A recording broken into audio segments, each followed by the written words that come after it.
Kun ulkona sattaa lunta, se on merkki siitä, että pyörähuollossa ei ole ainakaan ruuhkaa. Oli aika teettää Ralekille talavinen keväthuolto.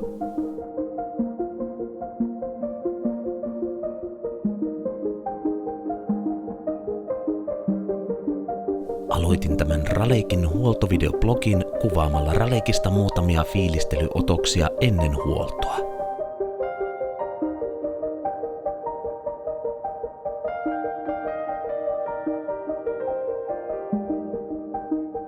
Kuvassa näkyvät ketjut ja rattaat kestivät urheasti 5500 kilometriä kevät-, kesä-, syyskausina 2020, 2021 ja 2022. Kyseisen kilometrimäärän tietäen sekä omien havaintojeni perusteella olin varma, että ainakin nämä kyseiset osat menevät huollossa vaihtoon.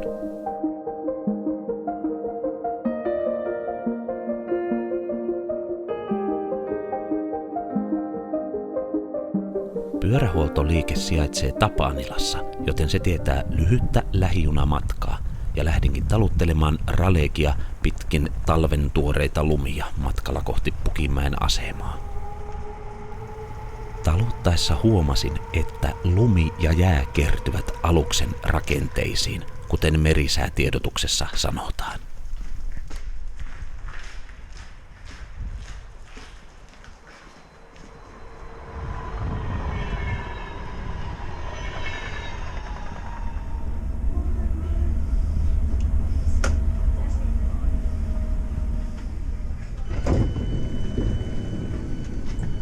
Pääsin Tapanilaan ja jatkoin kävellen ja pyörää taluttaen matkaani kohti pyörähuoltoliikettä.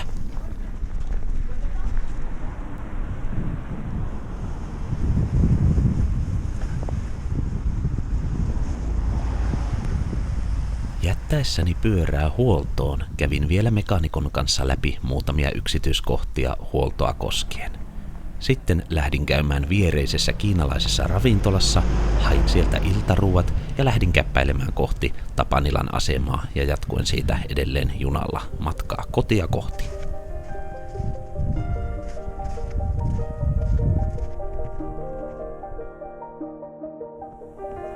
Sitä ei moni uskoisi tästä säätilasta, mutta Ralekin keväthuolto on nyt valmis. Joulukuun 8. päivä.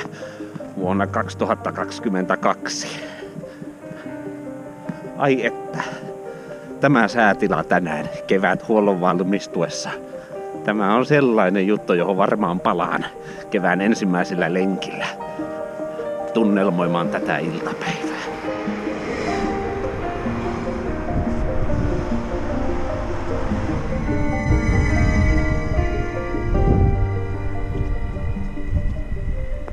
Tästä ei voi tulla muuta kuin onnistunut reissu. Junassa minua tervehti nimimerkki Suuri Fani. No, terveisiä suurelle fanille. Pyöräkauppa on siinä ja Ralekin pitäisi olla siellä valmiina. Minäpäs käyn jututtamassa, että mitä ne on Ralekille tehneet. Ja sitten makselen ja kuskaan sen kotiin. Siellähän se oli Ralekki kesäkuntoon huollettuna, valamiina, 2 muun konkelin välissä komiasti odottamassa noutoa. Käydäänpäs läpi muutamia detaljeja, mitä Ralekille tässä talvisessa keväthuollossa tehtiin. Ensinnäkin kaikki navat ja laakerit käytiin läpi. Erityisesti takanapa oli vaatinut erityisen hyvää huolenpitoa. Toisin sanoen siellä oli huoltotarvetta. Sen jälkeen oli tehty molemmille kiekoille kevyttä rihtausta ja jarruja oli säädetty. Kuten osasin odottaa, voimansiirron kulutusosat olivat menossa vaihtoon, ja tässä näetkin uuden tuliterän 5-lehtisen takahammassa rataspakan sekä uudet ketjut.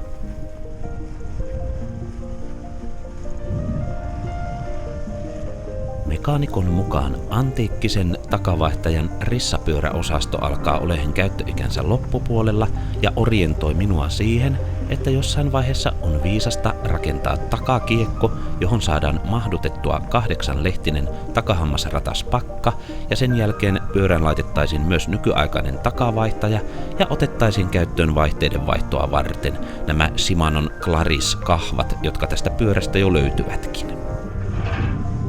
Mutta milloin takavaihtajaremontti olisi luvassa? En tiedä vielä. Minusta tuntuu, että toistaiseksi antiikkinen takavaihtaja nykyisillä spekseillä toimii vielä ihan hyvin. Mutta sitten kun remppa on ajankohtainen, palaan asiaan ja olen myös valmis siihen, että pyörän vaihteiden vaihtosysteemeihin tullaan tekemään jonkinlaisia modifikaatioita tulevaisuudessa.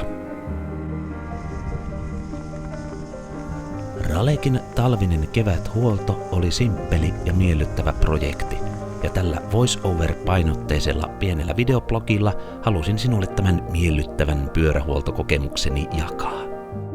Ja mainittakoon vielä, että video on täysin epäkaupallinen. Sen verran voin rahoituksesta paljastaa, että joulu oli lähestymässä ja silloin ihmiset lahjoittavat toisilleen kaikenlaista kivaa. Rahat tähän huoltoprojektiin lahjoitti minun äitini. Äiti, jos katsot tätä videota, terveisiä sinulle tämän videon välityksellä ja kiitos mukavasta joululahjasta. On tullut aika päättää tämä video. Hyvä ystäväni, kiitos kun katsoit sen. Minä toivotan iloa ja rauhaa sinun päivääsi ja takku varmasti me nähdään taas seuraavalla kerralla jossakin joskus. Kiitos kun olit mukana. Heippa!